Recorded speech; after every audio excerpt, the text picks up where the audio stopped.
Hello singers, welcome to a new episode of Vocals on Stage.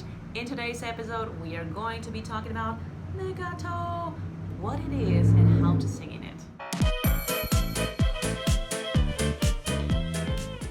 My name is Radina, I'm a vocal coach and a singer, and in today's episode we are going to look at a musical phrase called legato.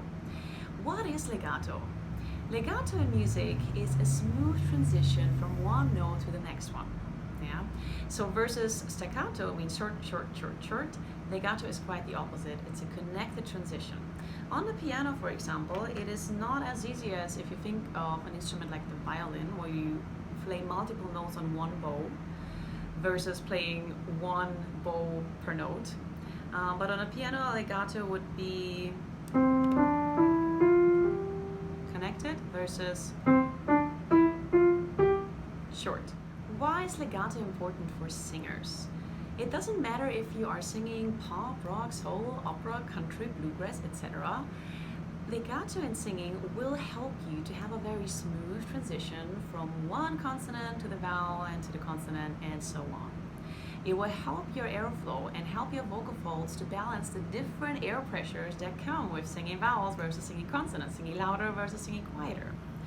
These challenges that we face when we are going from consonant to vowel singing words are tricky for our vocal folds, and this is where a lot of singers run into problems. It's because we build up tension and we release tension. We build up pressure, we release pressure.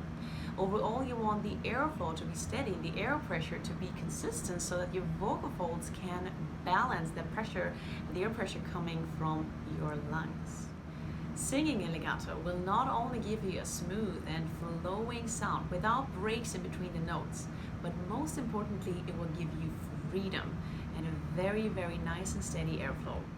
How to sing in legato? Bing! Big question mark.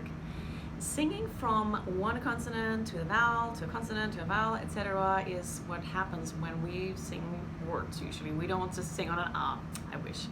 So this transition can be sometimes tricky, as said, because of the differences in air pressure. The vocal folds have to balance out whatever is going on with a g or k consonant or a b, and so it is tricky for us to make sure we balance the air pressure on our vocal fold level.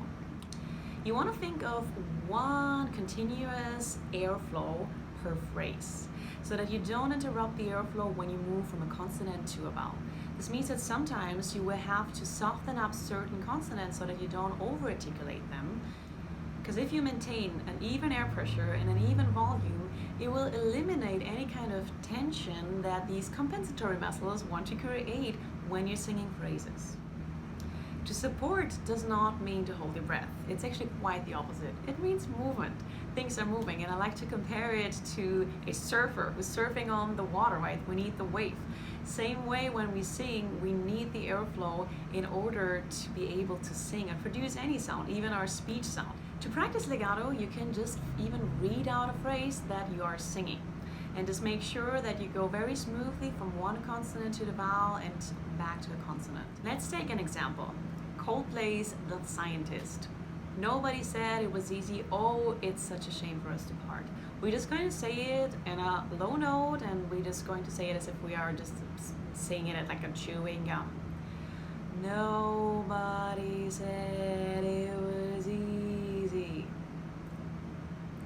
Nobody said it was easy. Slur it from one word to the other, almost as if you're just saying za.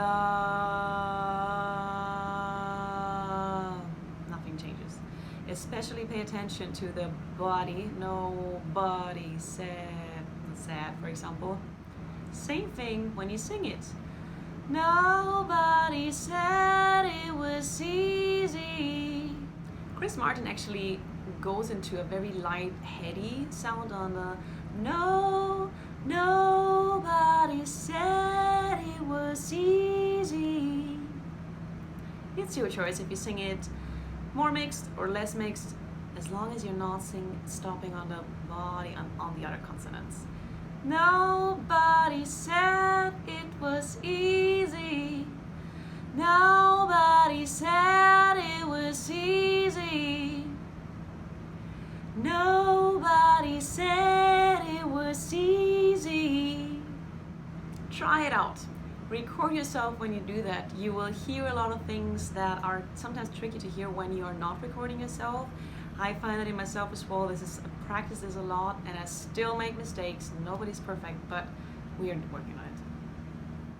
I hope you enjoyed this episode. If you have any questions, comment below or send an email to contact@vocals-on-stage.com.